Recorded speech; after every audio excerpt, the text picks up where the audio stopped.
हम सबने यह सुना है कि कैसे भगवान नरसिंह खंभे से प्रकट होकर राक्षस राज हिरण्यकशिपु का वध करते हैं और अपने भक्त छोटे प्रहलाद की रक्षा करते हैं। लेकिन क्या आप जानते हैं कि उसके बाद प्रहलाद के साथ क्या हुआ? हिरण्यकशिपु की मृत्यु के बाद भगवान नरसिंह का विकराल रूप देखकर पूरा ब्रह्मांड कांप उठा।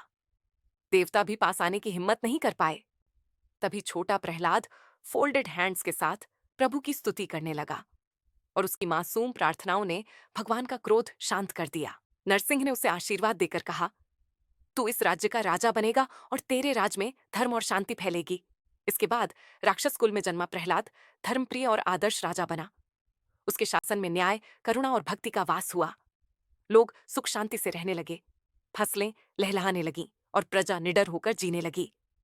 राजा होकर भी प्रहलाद ने विनम्रता बनाए रखी। वह ध्यान और विष्णु नाम का जाप करता और सबको यह सिखाता कि असली शक्ति अहंकार में नहीं बल्कि भगवान के चरणों में समर्पण में है। शास्त्रों ने उसे महाभागवत कहा है, यानी विष्णु का सर्वोच्च भक्त। उसकी वंश परंपरा उसके पुत्र वीरोचन और पौत्र महाबली तक चली। वही महाबली जिसे बाद में विष्णु ने वामन अवतार में परखा।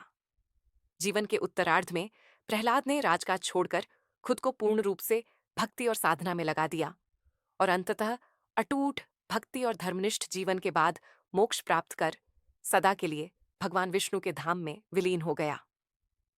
प्रहलाद की यह यात्रा हमें सिखाती है कि सच्ची आस्था और भक्ति के सामने कोई भी बुराई टिक नहीं सकती और कोई भी बाधा हमें हरा नहीं सकती, और यही उसकी कहानी को अमर बनाती है।